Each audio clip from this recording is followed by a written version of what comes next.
You are listening to Spotlight Sessions with Justin Bamforth. The program provides an inside look at the creative field through exclusive conversations with industry professionals. Every episode is recorded live each month in the Adobe Creative Career Discord. Check out the show links to learn more and join for free. This episode was previously recorded before a live listening audience.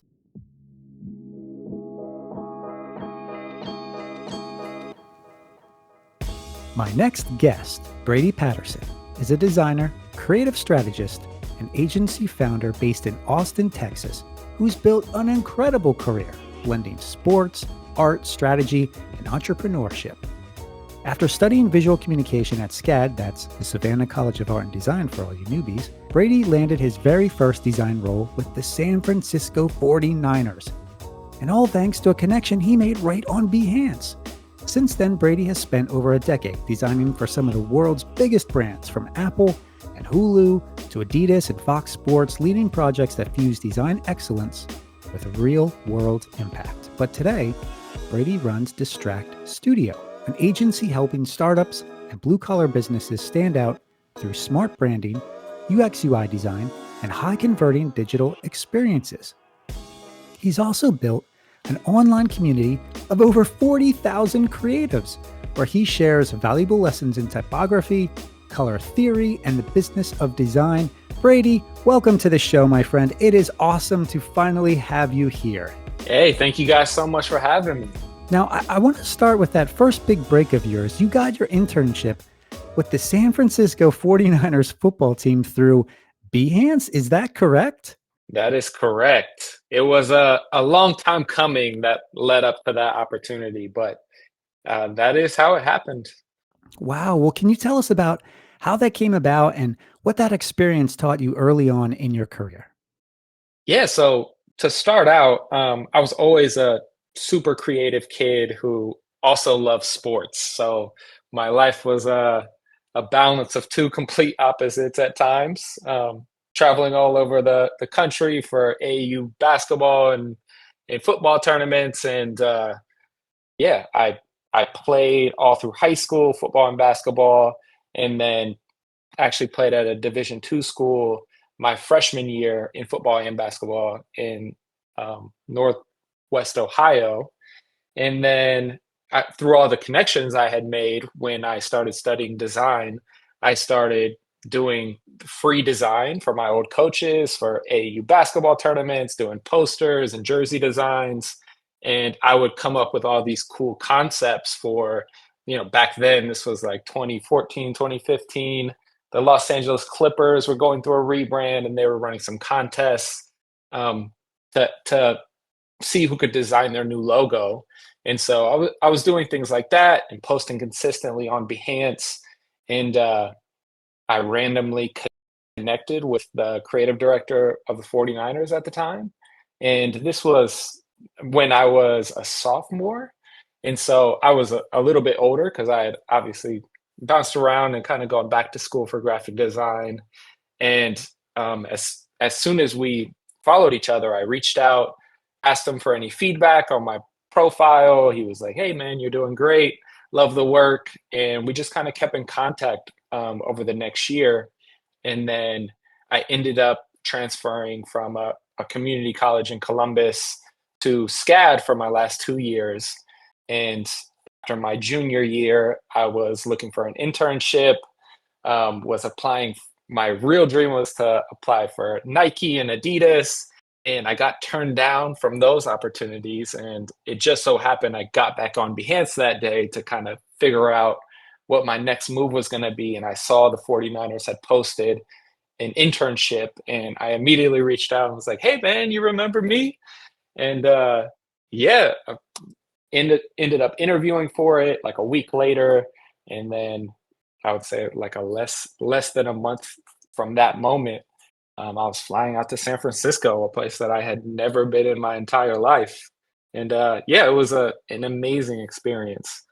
Well, we're definitely going to get into all of that tonight. We're going to unpack all of that stuff. Folks, I just want you to understand here, Brady has a uniquely non-linear journey. In fact, he dropped out of school 5 times, starting over at age 23 and discovering design much later than most. Brady, would you walk us through that early chapter in your life and how you found your way to design? It's a little bit of nature versus nurture. I was always an artist growing up. So my mom worked at Hobby Lobby her entire life, and so every Christmas I was getting all types of gifts from Hobby Lobby, and I loved art. And so I was painting, I was drawing, I was going to Bob Ross classes and doing pottery, anything that you could think of, even crocheting and learning to sew at a young age. And so I even had a business in high school where I would paint and sell beer pong and cornhole tables up in Ohio. And so I was always an artist growing up, and I grew up in a very small town, Lima, Ohio. There's only about 30,000 people there, and so I had no idea that graphic design was even a profession. I only thought the opportunity would be to be a professional artist. And so when I was graduating high school, I had some family members and people around me kind of be like, "Hey, man, you're probably not going to be a professional artist. We need to be realistic here." And so I was like, "Okay, I'm going to go this college sports route because I love sports, and I had done some sports marketing programs in DECA in high school." And so to start off, I go and um, go to a small college to play football and basketball my freshman year, end up having a 1.3 GPA and dropping out. And then that kind of led me to a few different community colleges where I was just trying out different majors and really trying to figure out what I wanted to be in. I even spent a little bit of time in criminal justice, and that was definitely not the route for me. And ended up going to a sports broadcasting school in Ohio when I was around 21.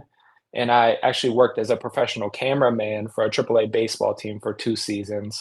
And that kind of introduced me to Premiere and After Effects. And I already knew Photoshop a little bit. So I was like, oh, okay, I really like the back end part of this process. I'm really good at storyboarding and concepting, and I had some friends who were studying graphic design, and I was like, "Oh, this is what I was meant to do." When I was painting beer pong and cornhole tables, I was actually doing sports logos.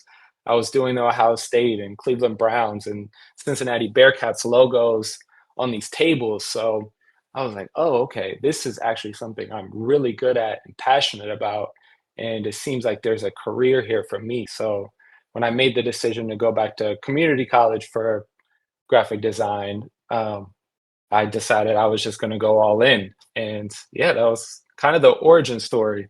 It's funny how life takes us, right? Like we tend to go on these detours. Like you mentioned, you were working, behind the scenes, doing the camera work, kind of like getting your feet wet with all these programs, not knowing that years later it would lead to all of this. Um, let's talk about where then you went to college because you've studied visual communication at one of the most prestigious design schools in the country, that being SCAD. What clicked for you there that made you realize design was the right path for you?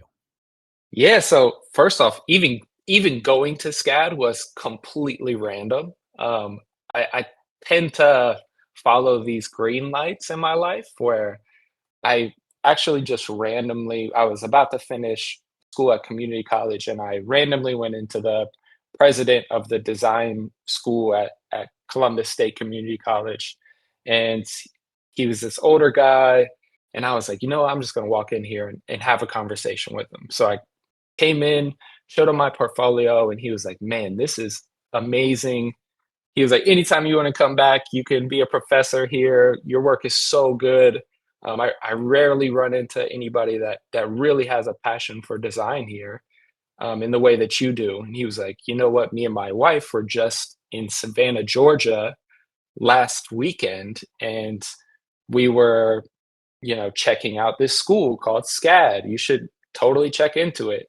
And I was like, Savannah, Georgia. I have no idea where this is at. I thought it was in the middle of nowhere. I'm thinking like in the country in Georgia. And so I go home and start looking into it, and I'm like, oh, this is a super prestigious school in a beautiful area, right on the Atlantic coast. And you know, ended up booking a trip and going down there, and just fell in love with the environment. The It's an international school, and so there's talented kids from around the world going to school there. And as soon as I landed on campus, I was like, "This is the right move for me. This is a path that, for whatever reason, was placed in my life, and um, completely changed my life forever."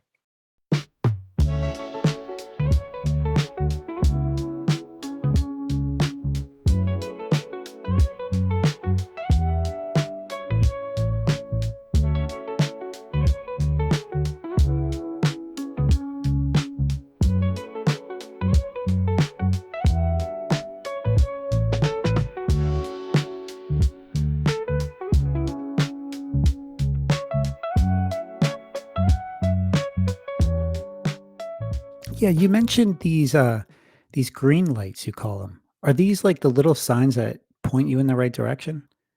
Yeah, I actually stole this from Matthew McConaughey's latest book called Green Lights, but it's the something in my intuition pointing me in a direction where I know I'm on the right path. And that's kind of what happened to me with attending SCAD. Do you I mean, what are your thoughts on intuition? Because this always really intrigues me.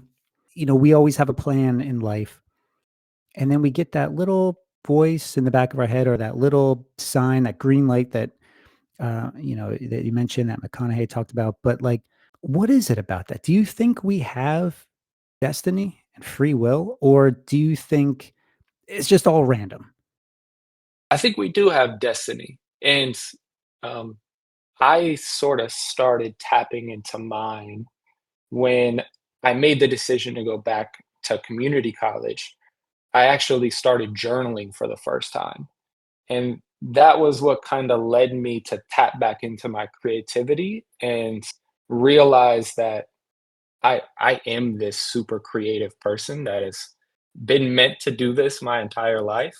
And so I think by anytime I face a tough decision or I'm uncertain of which direction to go, I really try to sit down and just I call it brain vomit. Just write as many pages as possible and just get all the ideas out of my head so that I can be more in touch with my intuition and make a more informed decision.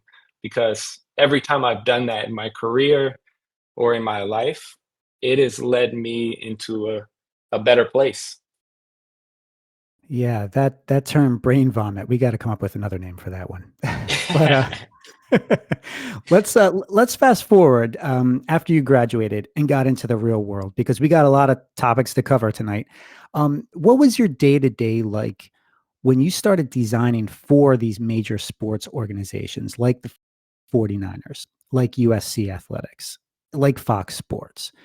What was that approach like?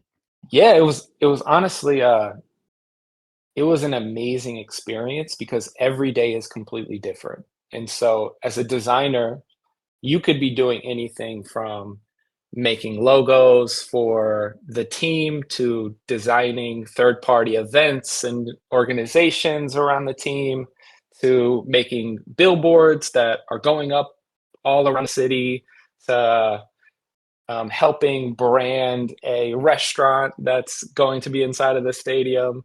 And so you really do get to touch a little bit of everything. We did a ton of print design, a ton of merch, a ton of obviously social media graphics and digital banner ads for the web. And so that really exposed me to a lot of different mediums. And it made me, I like to say, dangerous with design because once you learn how to use all the programs and you kind of learn the design aesthetic of all of these different things, it's really set me up to have my own studio now where I can, you know, deliver anything a business needs and know exactly how to do it and do it well. How large were the creative teams on average there? So the 49ers was a pretty small team. There was 3 other designers. We had our creative director, we had a full-time senior designer, and then there was one other person that did social media, focused design. And then you obviously have a massive video and audio production team, and, there's a larger marketing team that we worked within as well. USC was a little bit different.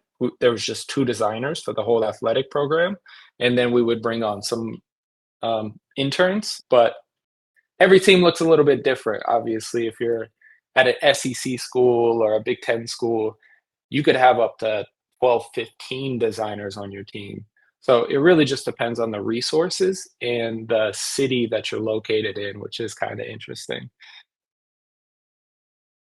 When you were with, let's say, Fox Sports, for example, did you have to create any of the on the fly graphics and the network information as the game is taking place? Because we see that all the time, and I always think this has got to be super intense. Did you handle any of that stuff? For the 49ers and USC, we did. We worked the games, and so we work closely with the photographers that are on the field, um, taking pics, and then we would be in charge of doing the halftime graphics. We always put out a ton of different things on social media before and after the game, and so we're doing the starting lineup graphics. We're doing like player of the half, player of the game, and so we're collaboratively working with the video and photo teams to pull in these assets as the game's going on, know who is having a great game, and then constructing these graphics in real time so that we can be the first ones to shoot them out. How do you stay sharp under pressure like that? It is easier when, like, coming from a background where I played sports because I'm such a fan and I'm so tapped into the game that I kind of know what's going on anyways. Like I kind of know who's killing it, and um, yeah, it really helps to be passionate and have a background in that sport. It's a little bit harder when I would do sports that I wasn't familiar with, like at USC, there's like rowing and all of polo and all of these sports that I've never really been exposed to. So we didn't necessarily work those games where we would have to kind of like make posters and you'd have to kind of research a little bit about the sport itself so you know what's going on. You're in these intense pressure-filled situations. It doesn't really feel, like, overwhelming, does it? Is it kind of like getting in the zone, like how an athlete hits that sweet spot of performance? Like, is that kinda similar? Yeah, and there's a lot of teamwork involved. So we have a full social media team and a marketing team that is usually relaying to us. We know ahead of time exactly what graphics we're going to need. And so as the game's going on, we're kind of having conversations up in the booth and we'll be like, "Hey, let's feature this person because we featured this other guy last week." And so there's a lot of conversations that is happening during the game, and it's not you're not really siloed by yourself. You're really collaborating with a much larger team to make it happen. So that makes it a lot easier and takes the pressure off. What advice would you give to creatives looking at break into the sports design world? Because it's not easy. I mean, for you, you had a lucky break, so to speak. But if somebody's interested in getting into that field, what advice would you give them? Yeah, I would tell them to start super small and start making designs for their local team or start doing concept work that you can get in front of people who work for the team. There's a lot of designers that are really good at this on social media right now. Um, there's uh, someone who I met at Adobe who did a presentation on this. Her name is Fiorella Doodles, and she does concept work for companies and says, "Hey, if I were to work for this sports company, here's what my design look like." And from that, she's gotten a ton of opportunities. And so I think the best way to go about getting these sports teams to find you is by doing the small things and just finding teams in need in your local community and putting yourself out there by doing concept work of exactly how you would approach a collaboration with that team.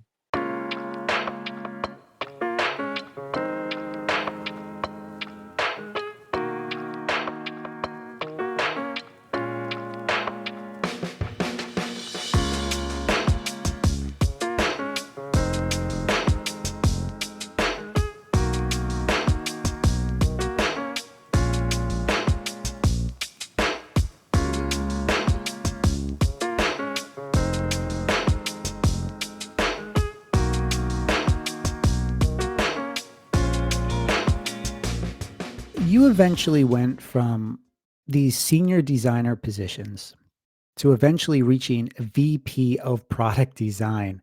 That's pretty remarkable. Then you got laid off. Would you walk us through that moment of just that utter confusion and despair? And how did you recover after such a massive blow? Yeah, well, luckily I had spent a lot of time working for different agencies and having different jobs in LA. So I was somewhat used to being laid off. I did a lot of contract work in Los Angeles, and that's just kind of the nature of the game. And so I'm always thinking ahead. I don't really dwell on what could have been. I do think about what I could do better, but I quickly close that chapter and start looking forward to what my next move is. And so when I got laid off from being a VP of product design, I had been hiring UX designers at my job. And so I knew that the market had shifted and the hiring market was in a completely different place than what it was just a few years prior. And so I made the decision I was like, if I'm going to invest in one thing right now, it's going to be creating content. I was always, I hated being on camera. It was something that made me very uncomfortable.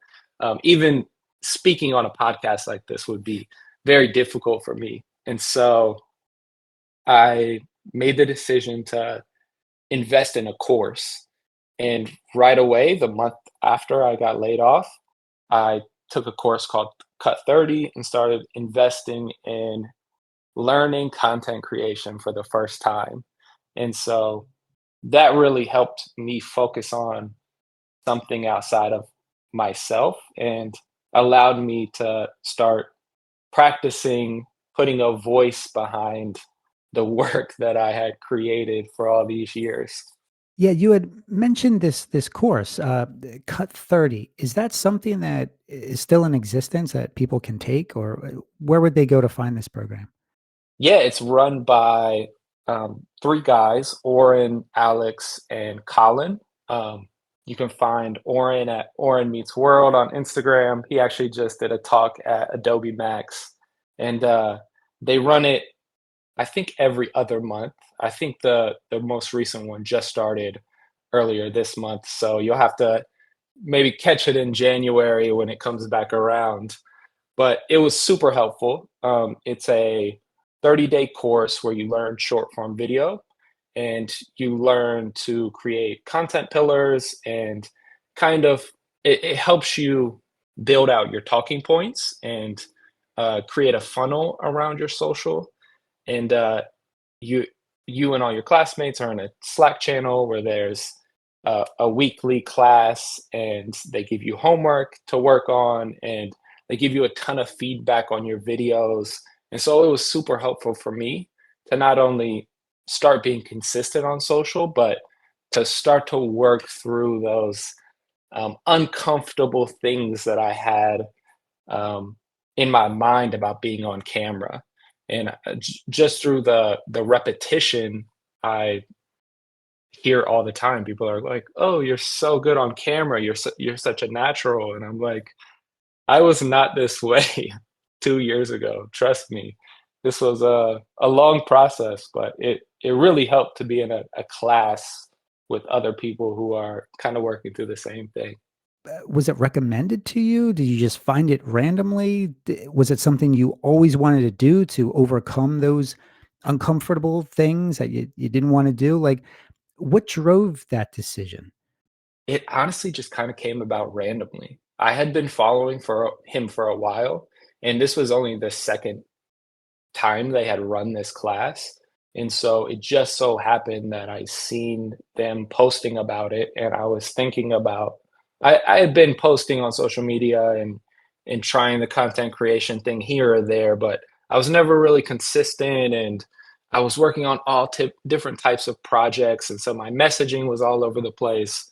And so it was already on my mind that I needed to really lean into this and get better. And then when I saw the course, I was like, "Oh, this is kind of perfect." I will thrive by having something that's going to keep me accountable. Um, unless if I just try to do it by myself, my ADHD would run crazy, and I wouldn't have gotten anywhere. Interesting. So, would you consider that seemingly random course another green light in your creative journey? Oh, definitely. I mean, that is the reason I'm here right now. If I wouldn't have started creating content, I never would have been found by Adobe and wouldn't have got into the design VIP community, which introduced me to the creative connection team. So yeah, it was definitely a green light. That is amazing. See, it's those little forks in the road that you don't realize at the time how impactful they're going to be. It opens up so many doors. So, to those of you in the audience who might be struggling, trying to find a job, or you're getting rejected left and right, trust the process because what may seem like something bad on the surface may be something very beneficial to you later on, just like it was with Brady here. Brady, let's talk about when you launched your own studio, Distract Studio. When you finally decided, all right, I'm going to do my own thing, I'm going to be my own boss. What inspired it, and how did that really get started off the ground? I actually had another business that I was working on. I sell productivity planners, and I had this name Distracted bouncing around for a while. And I like the name Distracted because it perfectly encapsulates the biggest problem in my life, which is that I have ADHD and I'm constantly distracted by everything, including social media. And so it was once a hindrance to my life. And I kind of turned it into one of my strong points. I learned to curate my life around distractions so that I can constantly be surrounded by design and art and beauty and inspiration. And so I, I kind of knew that I liked the name Distracted, and so I called the studio Distract Studio. And I had already made a ton of connections through my career, and as soon as I started kind of marketing that I was going to start a studio, I started having some of my former employers and close friends reach out for design help, and that was kind of the origin story. It's really fascinating because you mentioned the ADHD. A lot of creatives work around this challenge every single day. What are some of those takeaways that you've learned in dealing with that might be helpful for somebody else who can relate? Because I'm looking at the chat right now. There's a lot of people who can relate to this. What are some good tips that you use daily? Yeah, so every single day I sit down and I have I actually just got these productivity planners from Alibaba, and so they'll be going live on Amazon soon. But before I had these, I basically created my own productivity pages, and I would sit down and write down how I was feeling that day, what my top goal was, all of my targets for that day, and then what I was grateful for. And so by starting out the day and really taking track of what you need to accomplish, it allows you to spend less time reacting to things that don't really matter, or spending too much time on your phone trying to figure out what you're going to post that day. It just allows you to kind of plan everything right away, and then as you go through the day, you can it's so satisfying to just check off things one by one as you accomplish them. And so that's something I swear by. I'm also I am somebody who has to work out first thing in the morning every day, or else I know my ADHD is going to be crazy. And so I've gotten into the habit of waking up and going to the gym before I start work because I know that that's going to keep me focused and on track.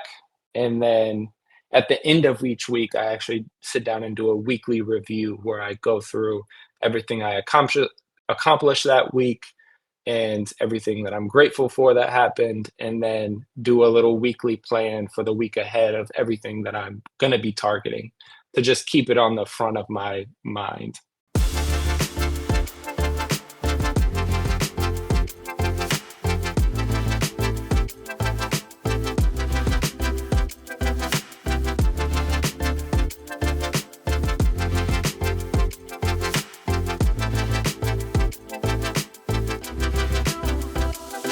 These productivity planners, are these the hustler blueprints that I see on your site? That is the old brand. And so I used to sell those on Amazon, and um, they got pretty successful. And then I had to shut them down because of some trademark reasons. And so Distracted is the rebranded second coming of Hustler Blueprint. Yeah, I saw that you had made a little note about that, about getting in trouble with Hustler magazine after publishing these Hustler blueprints. What the heck? Yeah, so I was selling them on Amazon, and Hustler Magazine owns the trademark for any print publication with the word hustler in it. And for those that don't know, hustler is an old school Porto bag. And so I was like, oh, that is not the association we're looking for here.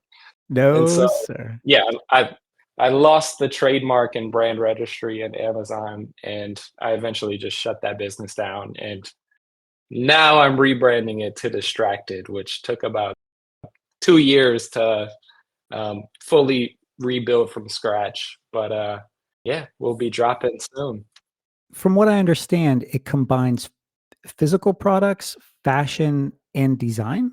That's the long term goal. I'm just starting out with productivity planners, but I definitely want to have some merch, and I'm going to be putting together stickers and all types of goodies to kind of show my lifestyle around productivity. I honestly changed the name a few different times and was going back and forth like, am I going to call it Distract? Am I going to call it Distracted? And then I had been working on samples for this for a while. I actually ordered the first samples in February, and then I was about to put the order in, and I was like, you know what? I'm going to change the whole font. So I went through and changed every single font in all of the print files, like as they're being printed. And so I had to pay an extra fine to change all the print files. And so, yeah, it is it's a constant thing for me. Let's talk about that because that is a very difficult thing that any designer works on, working on personal branding. Ooh, that's it kind of makes me cringe because we are perfectionists by nature. That's who we are, right? We're designers.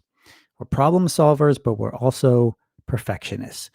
And when we're working on personal branding, it torments us because we can never get it just right.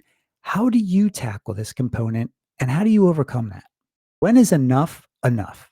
That's one of the biggest struggles for me, even, especially being at Adobe Max and seeing all these creatives who have like such a strong personal brand, and everybody has their own sticker packs, and most people are more of artists than they are graphic designers. So I was like, man, I'm feeling self-conscious, like I gotta step it up when I get back home.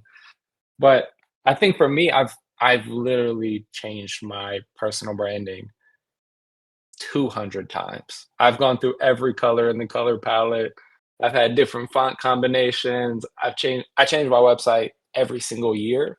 And so I think over time, I going through the process of changing it so many times, I started to recognize what resonates for me. And I started to think more deeply about who I am and who what I represent. And so, especially when I started focusing more on sports design, it became a lot easier to think of myself as a sports team rather than just an individual who has a portfolio. And so I've been leaning more into that and trying to step out of my comfort zone to think of my agency more from an outside perspective because it is difficult and it's something that everybody deals with. It's so hard to brand yourself. What has surprised you the most about running your own design studio?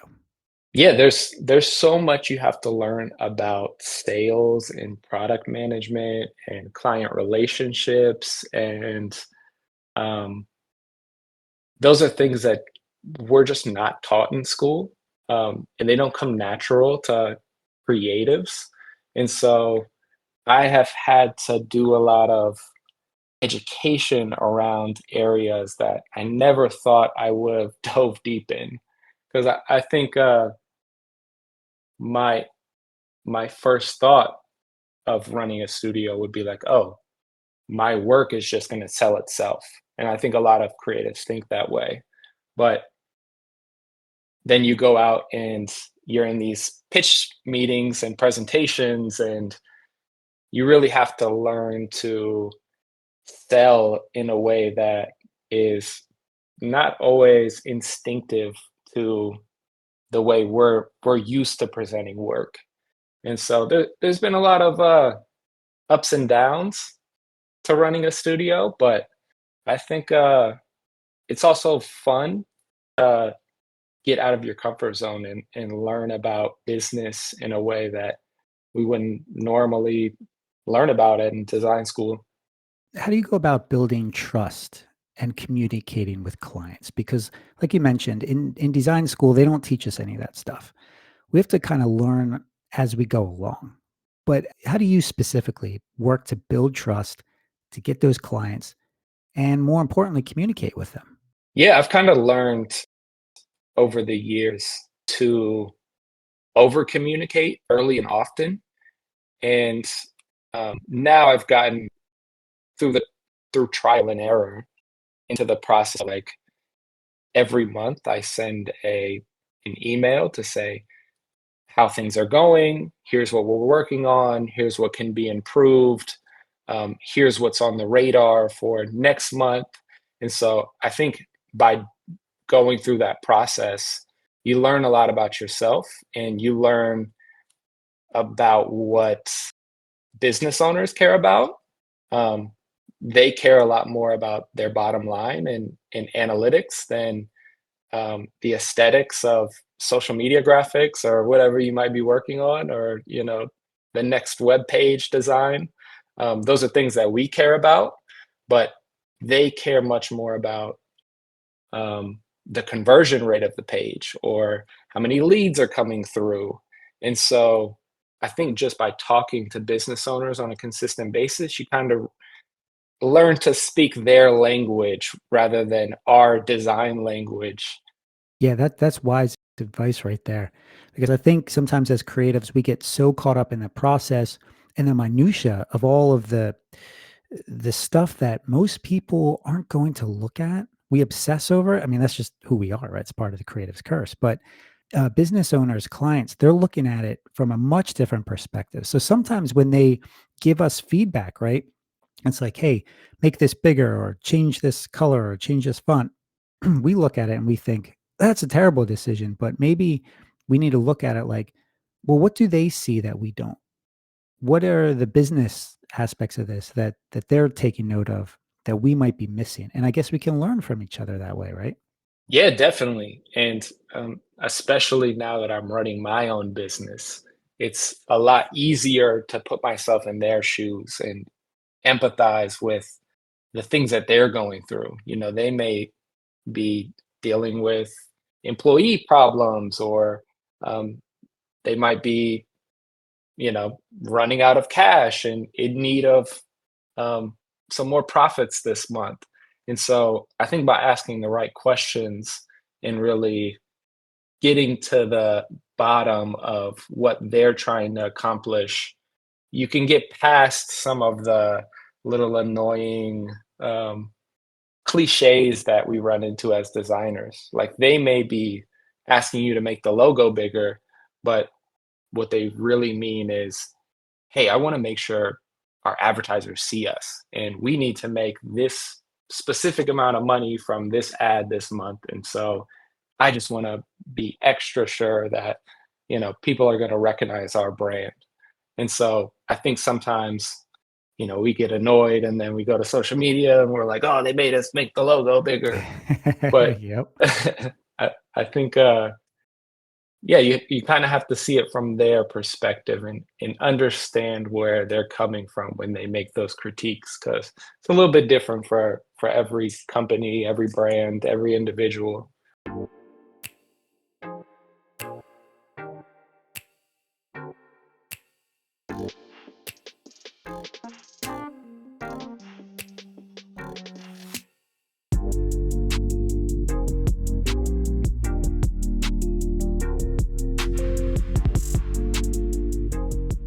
So let's talk about standing out in what is essentially a crowded space. I mean, let's be honest, there are so many designers, so many creatives, so many studios, agencies, they're everywhere. And yet you've built a following, a huge following. How do you stand out from the crowd and set yourself apart? And what are like some actionable tips that the audience can use maybe in their own social media presence or the way that they conduct themselves in public? What's funny is when I first started creating content, I was just making the kind of base level content that everybody makes. And so I was like, hey, here's some great fonts to use, or hey, here's some color combinations that look great. And through I posted every day for like 120 days straight. And the first video I had that went super, super viral was sports fonts. And I was like, wait, people see me as, I'm 6'5", I'm super tall. Everybody that knows me knows that I love sports. And I think when I tapped back into making sports content again, that's when my profile really started to grow. And so through that, I kind of learned like, I can't just be like everybody else. I think when you first start making content online, there's a tendency to be like, oh, what's trending right now? You know, what content is going to be easy for me to make? And so I definitely got into that habit, and I really started to see growth when I started to lean back into who I am rather than trying to be like everybody else. And so that was a lesson that I think I've kind of come back around to over and over again. Early in my career, I started getting opportunities in sports because I had played sports and it was something I'm passionate about. And then I kind of got away from that for a while. And then I came back around to it as a UI UX designer in 2020, getting a job with Fox Sports. And I was like, oh, I love this. This is who I am deep down. And then I got a VP of product design in a fintech company. And, I was feeling, unfulfilled in that position. And then, I started making sports design content, and then everything started to align again. And so, yeah, I think sometimes you kind of lose yourself trying to do new things or not be fit into a specific box. But anytime I've come back to who I am is when I've seen the most growth. Speaking of fitting into a box, being physically fit, how important is physical health and even mental health to the creative mindset? Is it all connected? I definitely think it's connected. I am at my creative best when I'm journaling and using my productivity planners and working out. I actually feel my most creative on Sunday nights, which just so happens to be the day that I usually go on a long run in the morning.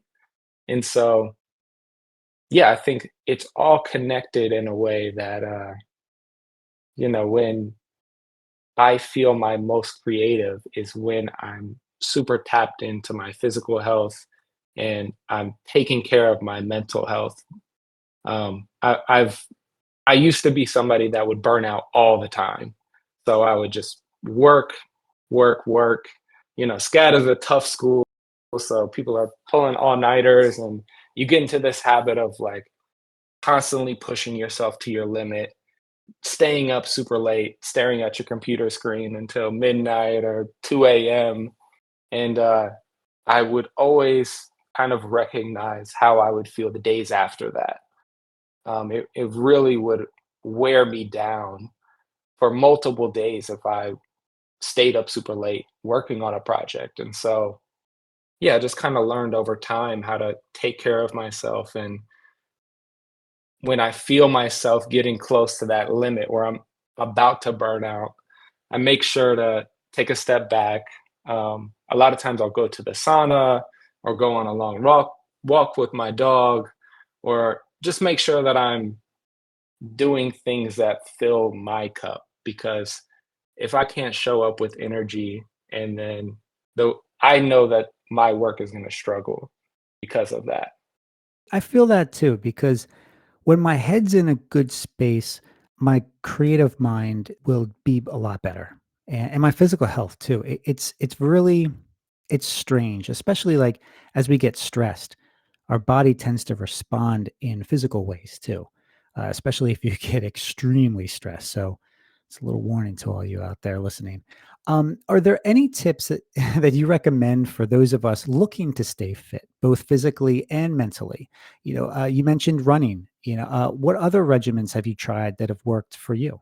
Yeah, so I actually used to be a personal trainer. And so this was when I was much younger, when I was like 21, and I would run just kind of general boot camps with people who are in their 40s and 50s. And we would have all types of different people come through, people who had never worked out in their life, to pregnant women, to it was all over the place. And so I would always tell them, they would come in with these big, audacious goals and be like, I'm going to lose 50 pounds, or I'm going to run every day for the next 30 days and prepare for this marathon.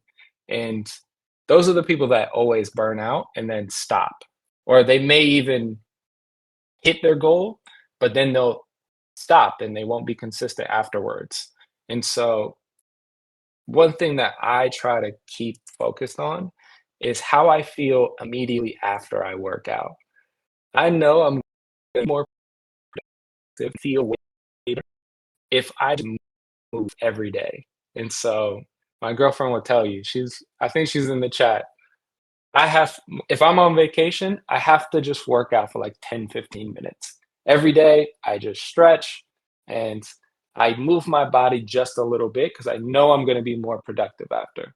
I think that's a way healthier relationship to have with fitness than to have this big, massive goal of running a marathon or losing X amount of pounds, because you'll go and hit that goal and then you'll fall off the wagon and not be consistent afterwards.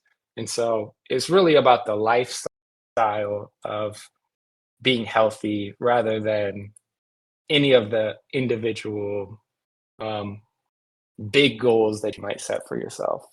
Great advice. It's great. And you're right. Your girlfriend, Olivia Soes, is in the audience.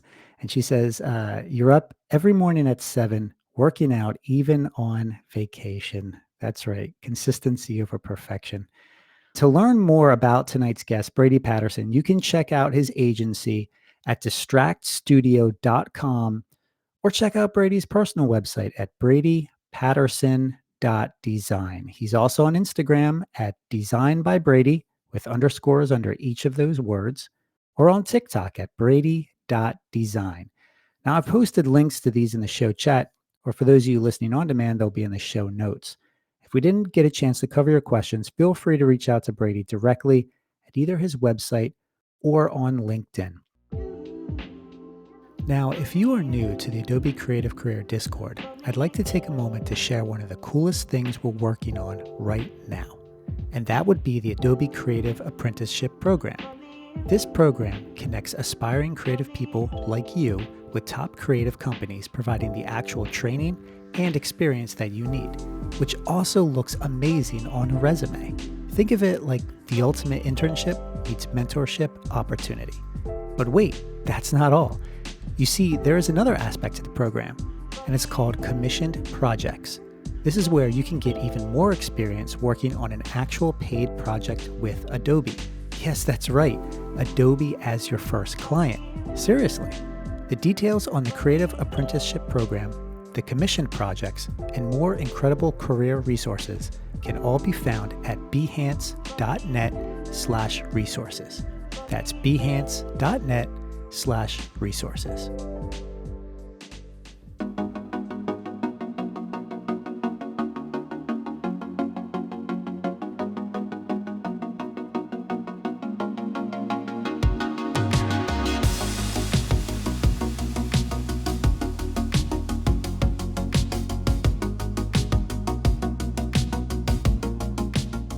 But since we only have a few more minutes tonight with our incredible guest, Brady Patterson, if you do have a question, post it in the chat.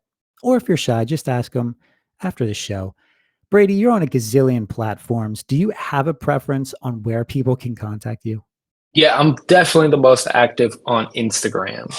So make sure you give Brady a follow on Instagram right there. You have a bunch of incredible resources on your website, like some useful Notion templates to help you define your brand before launching. Is that still on your website? Yeah, so it's actually, well, it's in my link tree. So if you go to my Instagram and then click in my links, it's a free download. I have both a free design library with a ton of creative tools and anything you need, any type of resource for icons or fonts or mockups. I put everything in there. And then I also have a free brand strategy guide in Notion that you can use to um, not only use with clients, but use for your own personal brand to kind of help you identify exactly what your purpose is and write down your mission and vision and your brand voice, all of that. And so, yeah, there's probably a few more resources in there that are free as well. But those are the most notable ones. That's awesome. All right. So I posted that in the chat for you guys. It's right there at beacons.ai/design_by_Brady. So you want to check that one out. Let's talk about the future, Brady, because it was one of the focal points at Adobe Max this year, and I know you had attended. Living in the age of AI, how can creatives better position themselves for success to use these tools to their advantage instead of running away from them in fear? So I always tell people when I first started learning graphic design, everybody that was in the industry was saying digital art's not real art. If you're using Photoshop, you can't be in an art gallery. You're not a real artist. This isn't real graphic design. And so I watched all of those creatives get replaced by our generation. And so I think there's a comparison there with a lot of people who are pushing back on AI now. Um, I personally love AI. I don't agree with the way that it's always used, and the fear mongering around AI replacing designers. I think will always be around. Creative thinkers always have the ability to go left when AI is trained on what has previously been done. And so I think it's important for everyone to stay on top of what's happening in the AI space and experiment and implement it in your own process in different ways. And so Adobe showed some really cool AI tools with Adobe Boards and Adobe Firefly that will definitely help streamline parts of the process. And so I think as long as you're experimenting and using it in a way that enhances your creativity and doesn't replace it, you'll be well set in the future to continue to get creative work and continue to be on top of the creative pyramid. Amazing insight right there. We have to ask this question because your girlfriend is asking it. What's your favorite project you've ever done?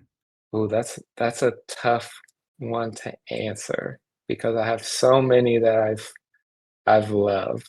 Um, I would say my favorite one that I've ever done would be I worked at a company called Media Arts Lab, and they are Apple's advertising firm, and specifically worked in the print department for them.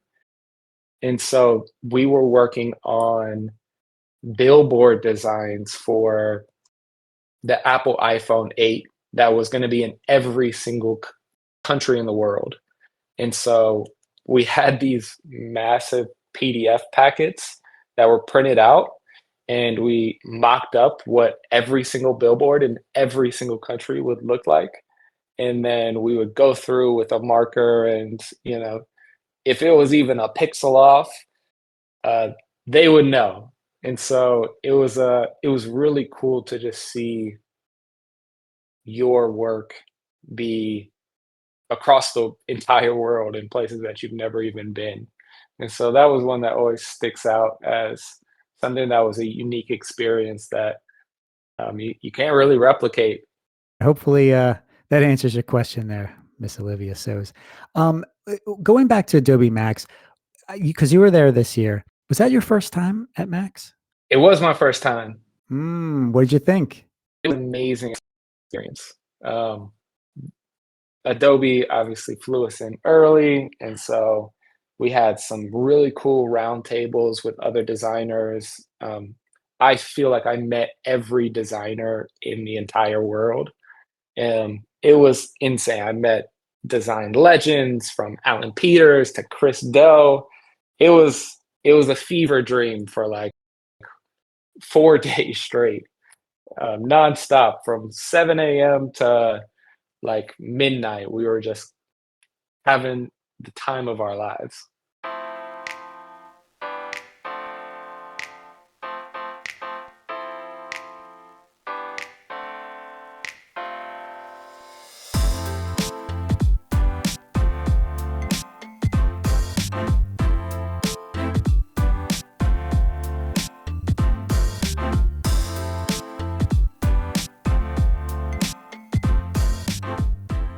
What's next for you and Distract Studio, Brady?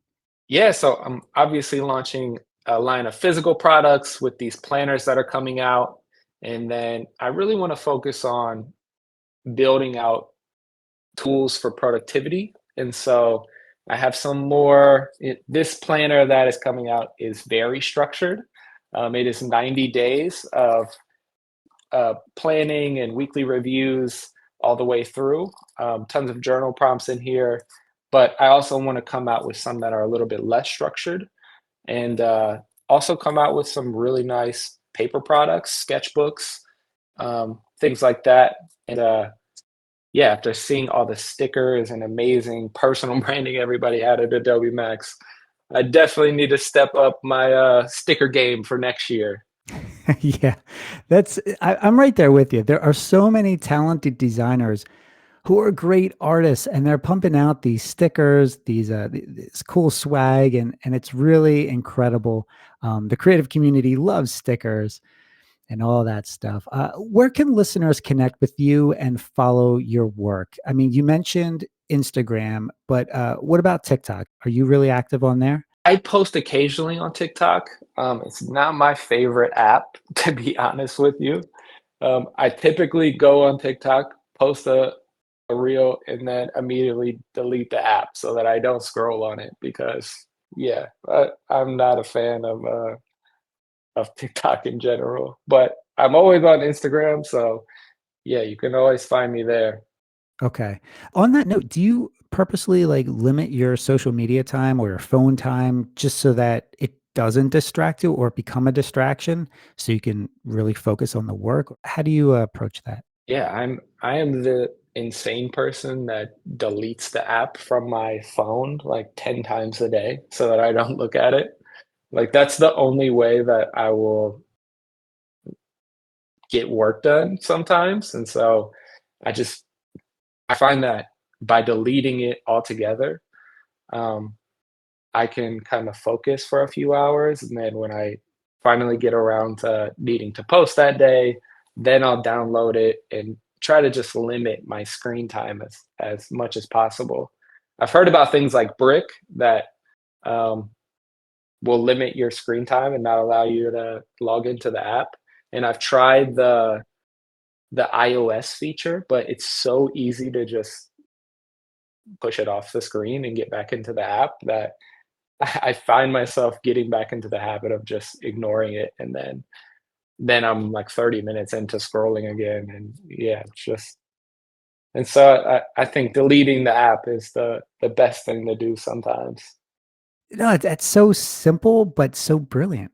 Yeah. All right. So chat, give that a try sometime. Just delete the app. You can always reinstall it. Okay. So I learned this little trick from Katrina on her new podcast. I'm going to give a little plug here. Pretty Poor Decisions. These rapid fire questions. All right. So we're going to go through some of these. Are you ready? Let's do it. Okay. When you need a mental reset, gym session or a walk outside? Gym session. Okay. What's a design rule you swear by and one you love to break? Ooh, a design decision I swear by. I swear by hierarchy. I am a stickler for especially typographic hierarchy. And then one that I always seem to break is uh, probably having too much centered text on a website. I'm right there with you. That's all right. One thing you miss about working in sports and one thing you don't miss. Yeah, one thing I miss about working in sports is being around athletes and going to the games. That was always an amazing experience. Free tickets, you can't pass that up. One thing I don't miss about it is that you are on the clock 24/7, and so you will absolutely get texted in the middle of the night for a new award or breaking news that you need a graphic for. And yeah, it was a lot of late nights hustling over social media graphics that didn't matter all that much at the end of the day. And finally, what song do you throw on when you need to get in the zone? Mm, I have a whole playlist for this, but there's one very long song called Water No Enemy by Fela Kuti. And it's like a 9-minute song, and it's mostly like this African jazz, and that's one that, is on the playlist that I always enjoy because it's, like, very smooth Casablanca type of jazz. So it kinda gets me in the right state of mind. Ooh, I like that. Provocative. Well, that about wraps it, everyone, for this episode of Spotlight Sessions. Again, I'd like to thank my guest, Brady Patterson, for joining us tonight to discuss his incredible career journey. Be sure to connect with Brady on LinkedIn, check out his company at distractstudio.com, and visit his website at bradypatterson.design. If you enjoy this program, catch all the latest updates for the next Spotlight Sessions and all the incredible content we have here in the Adobe Creative Career Discord by following the upcoming events calendar at the top of the server so you can see what's coming next. I also want to thank my show producer, Catherine Chu, Lisa Temple, live moderators Elizabeth Mock and Justin Roy, Katrina Torrios, and the entire Adobe crew for sponsoring this program and helping to bring it alive. And most importantly, thank you, Discord community. And to everyone who tuned in to listen to me, your host, Justin Bamforth. You can always catch me here on Discord, LinkedIn, or my website, justinbamforth.com. Until next time, everyone, take care. For more conversations with creative professionals, subscribe to the Spotlight Sessions podcast or check out the Adobe Creative Career Discord. Links are posted in the show notes.